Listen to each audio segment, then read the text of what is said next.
Hi, welcome back. Good to see you. Thank you for வாட்சிங் school Siraj. இந்த வீடியோவில் நம்ம எதை பற்றி டிஸ்கஸ் பண்ண போகிறோம் அப்படின்னா, ஒரு லக்கு, ஃபெயிலியரு, ஒரு முதல கதைங்க. அந்த முதல கதை தான் நம்ம ஃபஸ்ட்டு ஸ்டார்ட் பண்ண போகிறோம். ஒரு கிராமத்தில் ஒரு நல்ல தண்ணி ஒரு ஆறு ஒன்று இருந்துச்சாமா. அந்த ஆற்றுல தான் போய் எல்லோரும் என்ன பண்ணுவாங்கன்னா, தண்ணி எடுத்துகிட்டு போய் அவங்க வீட்டில் வச்சு கழுவுறது, சமைக்கிறது எல்லாமே யூஸ் பண்ணுவாங்களாமா. அப்போது புதுசாக அந்த கிராமத்துக்கு கூடி வந்த ஒரு ஃபேமிலி வந்து அந்த பையன்கிட்ட, அவங்க வீட்டில் இருக்கிற ஒரு 10 வயசு பையன்கிட்ட சொல்கிறாங்களாமா, போய் தண்ணி எடுத்துட்டு வரான்னு சொல்லி சொல்கிறாங்களாமா. அந்த பையன் என்ன பண்ணான், ஒரு பெரிய சாக்கு எடுத்து அந்த சாக்கில் என்ன பண்ணான் அப்படின்னா, எல்லா விதமான பாத்திரங்களையும் போட்டு, துணிகள்லையும் போட்டு அதை எடுத்துகிட்டு போயிட்டானாமா. அதை எடுத்துகிட்டு போய் அங்கே உட்காந்து என்ன பண்ண ஆரம்பித்தானாமா, அதை வாஷ் பண்ண ஆரம்பித்தானாமா. அப்போ இந்த கிராம மக்கள் எல்லாம் சொன்னாங்களாமா, தப்பு பண்ணுற, நாங்கள் எங்களோட முன்னோர் காலத்துலேருந்து என்ன பண்ணிகிட்ருக்கோம் அப்படின்னா, நாங்கள் வந்து எடுத்துகிட்டு போய் தான் வாஷ் பண்ணிகிட்ருக்கோம், அது தப்பு அப்படின்னு சொல்லி சொன்னாங்களாமா. அப்போ அந்த பையன் கேட்டானாமா, ஏன் தப்பு அப்படின்னு சொல்லி கேட்டானாமா. அதுக்கு அந்த கிராம மக்கள் சொன்னாங்களாமா, இல்லைங்க, எங்களுக்கு அது தெரியாது, ஆனால் இது தப்பு அப்படின்னு சொல்லி தெரியுமா, அவ்வளோதான். கொஞ்ச நேரம் ஆனதுக்கப்புறம் என்ன ஆச்சு அப்படின்னா, ஒரு பெரிய முதலை வந்து அவன் கையை பிடிச்சி அப்படியே இழுத்துட்டு போய் தண்ணிக்குள்ளே வச்சு அவன் என்ன பண்ணிருச்சாமா, சாப்பிட்டுருச்சாமா.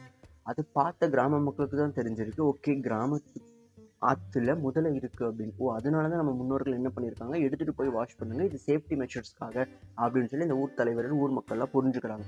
அதுக்கப்புறம் அவங்க என்ன பண்ணுறாங்கன்னா, ஒரு பெரிய டீமை ரெடி பண்ணி அந்த முதலைகள் எல்லாம் என்ன பண்ணுறாங்கம்மா, பிடிச்சி கட்டி வெளியே ஏற்றுறதுக்கான வழிகளை முயற்சி செய்கிறாங்களாமா. முயற்சி செஞ்சு அதுக்கான பலனும் கிடச்சி அதை எல்லாம் வெளியேற்றிட்டாங்களாமா.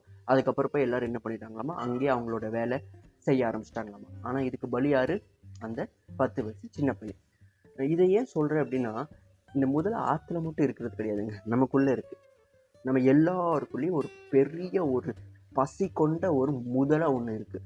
அந்த முதலையோட வேலை என்னன்னா, நம்ம எது செய்ய போனாலும் இருக்கும், உன்னால் முடியாது, நீ சரியாக செய்ய மாட்ட, உனக்கு அது வராது.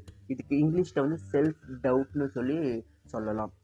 நம்ம எனி ஆக்டிவிட்டி நம்ம பண்ணுறோம், ஒரு ட்ரெஸ்ஸே போட்டால் கூட நல்லாயிருக்கும், ஒரு செல்ஃப் டவுட் வரும். செட்டாக இருக்கோ, ட்ரெஸ்ஸு நல்லா இருக்குது, நான் நல்லா இருக்கேன், எனக்கு ட்ரெஸ்ஸு நல்லா இருக்கா, ஒரு கேள்வி வரும்.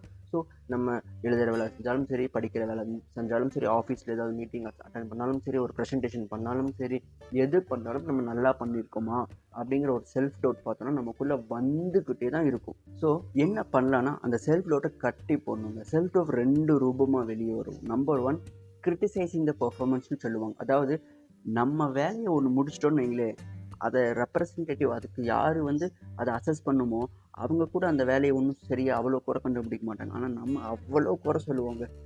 அப்படி இருக்குது. 1998 நொட்டம் சொல்லுவோங்க. ஆனால் அவர் சொன்னால் கூட ஒரு 998 தான் வரும். நம்ம 1000 சேர்த்து என்ன பண்ணுவோம்னு சொல்லுவோம். ஸோ அதை விட்டுடுங்க. அதை குறை சொல்கிறத விட்டுட்டு என்ன பண்ணுங்கள், ஜஸ்ட் ட்ரை பண்ணுங்கள். கேமுக்குள்ளே இருக்கிறதுக்கு ட்ரை பண்ணுங்கள். அந்த வேலையை தொடர்ந்து செய்கிறதுக்கு ட்ரை பண்ணுங்கள். ஏன் அப்படின்னா, இன்றைக்கி நம்ம ஒரு வேலையை ஆரம்பித்து அது ரொம்ப நாள் கன்சிஸ்டன்சியாக எடுத்துகிட்டு போகிறது மட்டும்தான் முக்கியமே தவிர, அதை பெர்ஃபெக்டாக செய்யணுங்கிறது முக்கியமே கிடையாது. அதை கரெக்டாக செய்யணுங்கிறது முக்கியமே கிடையாது. ஏன்னா இது ஒரு லேர்னிங் ப்ராசஸ். நம்ம எவ்வளோ நேரம் அதுக்குள்ளே இருக்கிறோம் அப்படிங்கிறது தான் முக்கியம். அது ஏன் முக்கியம்னு சொல்லிட்டு நான் பின்னாடி சொல்கிறேன். இப்போவே சொல்லிடுறேன். ஏன் முக்கியம் அப்படின்னா, இங்கே எல்லாத்துக்கும் லக்குன்னு ஒன்று இருக்குது. இல்லை, லக்கில் எல்லாருக்கும் நம்பிக்கை இருக்குது. லக்கு கண்டிப்பாக அடிக்குங்க, ஆனால் எனக்கு அடிக்காதுங்க அப்படிங்கிற ஒரு நம்பிக்கை இருக்குது. லக்கு அடிக்கும், பக்கத்து வீட்டுக்காரனுக்கு அடிக்கும், மாமன் பையனுக்கு அடிக்கும், ஏற்ற வீட்டில் இருக்கவனுக்கு அடிக்கும், எல்லாத்துக்கும் அடிக்கும். நமக்கு மட்டும் அடிக்காதுன்னு ஒரு பெரிய நம்பிக்கை இருக்கும். லக்கு எல்லாத்துக்கும் வாழ்க்கையில் ஒரு வாட்டி தான் அடிக்கும். ஆனால் அந்த லக்கை நம்ம வருஷம் ஃபுல்லாக அடிக்க வைக்கலாம். எப்படின்னா, அந்த கேமுக்குள்ளே இருந்தால். நான் ஒரு வேலை செய்கிறேன், ஒரு ஆக்டிவிட்டி செய்கிறேன் அப்படின்னா, ஒரு மாதத்துக்கு முன்னாடி ஒரு ஸ்கூலுக்குள்ளே போயிருந்தேன். ஒரு சின்ன ஒரு பேரண்ட்ஸோட மீட்டிங்காக அந்த ஸ்கூலுக்குள்ளே போயிருந்தேன். லக்கு தான், சுத்தமாக லக்கு தான். ரொம்ப நாள் அந்த ஸ்கூலுக்கு ட்ரை பண்ணேன், பட் அது கிடைக்கல. அதுக்கப்புறம் அவங்களா கூப்பிட்டாங்க. அது வந்து ஒரு பெரிய ஒரு அதிர்ஷ்டம் தான் சொல்ல முடியும். வாழ்க்கையில் ஒரு பெரிய ஒரு மைல்ஸ்டோன், ஒரு பெரிய லக்கு. ஆனால் அங்கே போனதுக்கப்புறம் நான் அந்த மீட்டிங்காக மட்டும்தான் போனேன். ஆனால் அங்கே போய் வேலை கரெக்டாக செஞ்சேன், நிறைவாக செஞ்சேன், பணியை வந்து பட்டாசாக கலப்பினேன். அதனால என்ன ஆக ஆரம்பிச்சிருச்சு, ரெகுலராக வர சொல்லிட்டாங்க.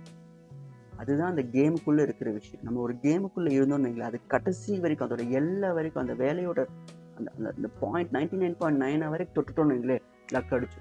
ஸோ இந்த மாதிரி நம்ம எங்கே இருந்தாலும் என்ன வேலை பண்ணாலும் அந்த வேலையை நம்ம தொடர்ந்து எண்டு வரைக்கும் எடுத்துகிட்டு போயிட்டே இருந்தோம்னு வைங்களேன், லக்கு என்ன ஆகிட்டே இருக்கும் அப்படின்னா, அடிச்சுக்கிட்டே இருக்கும். ஆனால் இந்த லக்கை அடிக்க விடாமல் தடுக்கிறது யாருன்னா, அந்த முதல்ல தான். உன்னால் வராது, உன்னால் முடியாது. அவனை என்ன பண்ணுங்க, ஸ்ட்ராங்காக பிடிச்சி கட்டி போட்டுருங்க. கட்டி போட்டுட்டீங்கன்னு வைங்களேன், அவன் உங்களை இழுக்க மாட்டான். அவன் இழுக்கலேன்னு வைங்களேன், அவனுக்கு பசி அதிகமாகும். அப்போ ரொம்ப அதிகமாக முயற்சி செய்வான். ஆனால் அவனை ரொம்ப ஸ்ட்ராங்காக கட்டி போட்டிருப்பான், அவனால் வரவே முடியாது. கடைசியில் அவன் என்ன ஆவான்னு சொல்லுங்கள், செத்து போயிடுவான். ஸோ ஒரு ஆஃப்டர் அ லாங் டைம் அந்த செல்ஃப் டவுட்டே இல்லாமல் யோசிக்கிறோம் சல்மார் அப்படிங்கிற ஸ்டைலில் என்ன பண்ணலாம் அப்படின்னா மூவ் ஆன் ஆகிக்கிட்டே இருக்கலாம். இது ஒரு விஷயம். இன்னொரு விஷயம் என்ன அப்படின்னா, இங்கே எல்லாருமே ஒரு ஆட்டோ பைலட் மோடில் தாங்க வாழ்ந்துட்டுருக்கோம். எந்திரிக்கிறோம், குளிக்கிறோம், ரெடி ஆகிறோம், சாப்பிட்றோம், போகிறோம், வேலை செய்கிறோம், வரோம், உருட்டுறோம், டிவி பார்க்குறோம், நெட்ஃப்ளிக்ஸ் பார்க்குறோம், தூங்குறோம், அவ்வளோதான்.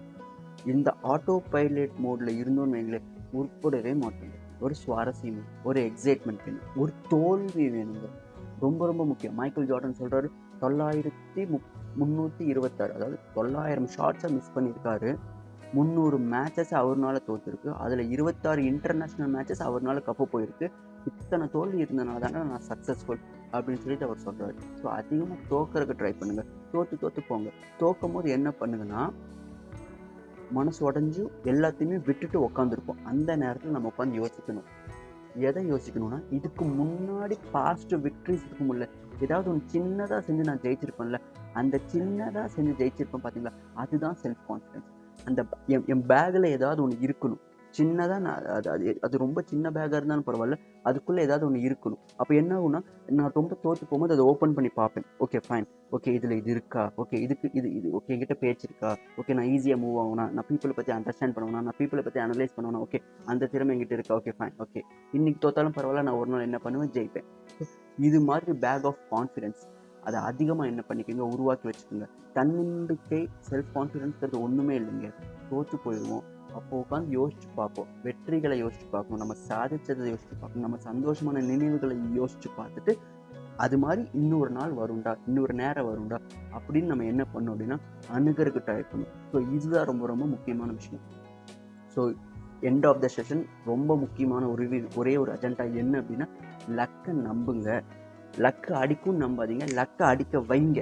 கடைசி வரைக்கும் போகிறதுக்கு ட்ரை பண்ணுங்க. இப்போ நம்ம கடைசி வரைக்கும் லக்கை அடிக்க வைக்கிறதுக்கு போகணும் அப்படின்னா நமக்கு யார் தேவைன்னா, ஒரு ப்ரொஃபஷனல் தேவை, ஒரு சிஇஓ தேவை. இன்றைக்கி இருக்கிற பிஸ்னஸ் பெரிய பெரிய யூஎஸ்ல இருக்கிற சிலிகான் வேலியில் இருக்கிறவங்க எல்லாம் என்ன பண்ணுறாங்கன்னா, ஒரு கோச்சை ஹையர் பண்ணுறாங்க. அந்த கோச் யாருன்னா டாப் 10 பார்க்குறாங்க.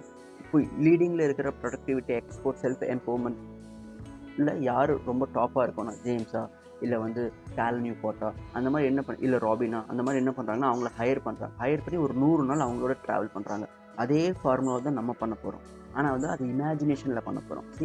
எங்கிட்ட ஒரு கோச் இருக்கார், அந்த கோச்சை நான் ஹையர் பண்ணுறேன். அந்த ஹையர் பண்ணிவிட்டு ஒரு 100 நாளைக்கு நான் ட்ராவல் பண்ண போகிறேன். அப்போ அந்த கோச் என்ன பண்ணுவார், அவ்வளோதான். Just simple. மார்ஷியல் ஆர்ட்ஸ் கற்றுக்கணுங்கிறது எல்லா பசங்களுக்கும் ஒரு ஆசையாக இருக்கும். எனக்கு ரொம்ப சின்ன வயசுலேருந்தே ஒரு ஆசை. பட் அது வாழ்க்கை கை கொடுக்கவே இல்லை. அப்போ கடைசியாக யோசிச்சு சரி ஒன்று பண்ணலாம். ஒரு கிளாஸில் போய் 2 வீக்கெண்ட் என்னோடய ஆஃபீஸ்லேயே தான் அது நடக்குது. வீக்கெண்ட் 2 நாள் போய் அட்டன் பண்ணலாம் அப்படின்னு சொல்லி யோசிச்சு முடிவு பண்ணி, ஓகே நம்ம போய் சேர்ந்து எப்போ கற்றுக்கிட்டு எப்போ ஆகிறது அப்படின்னு சொல்லி முடிவு பண்ணிவிட்டு அதை அப்படியே ட்ராப் பண்ணிவிட்டு இன்னொரு பிளான் எடுத்தேன். இன்னொரு பிளான் என்னென்னா, என் ஃப்ரெண்டு ஒருத்தர் இருக்கேன், என் ஸ்டூடெண்ட், அவன் நேஷ்னல் சாம்பியன் மார்ஷியல் ஆர்ட்ஸில், அவன் நேஷ்னல் சாம்பியனாக இருக்கான், ரன்னர் அப். ஸோ அவனை பிடிச்சோன்னு வைங்களேன், வாரத்துக்கு 2 நாள் நான் பண்ணுன்னு வைங்களேன், சென்டரில் போய் 6 வருஷம் நான் கற்றுக்கிட்டு நான் என்ன கற்றுக்குவேன்னா, அது இவன்ட்ட ஒரு 1.5-2 வருஷத்தில் நான் கற்றுக்கலாம். அப்போ நான் எடுத்த கான்செப்ட் என்னென்னா, அந்த சிஇஓ கான்செப்டை நான் எடுத்துக்கிட்டேன். ஆனால் நான் அவனை ஹையர் பண்ணேன்.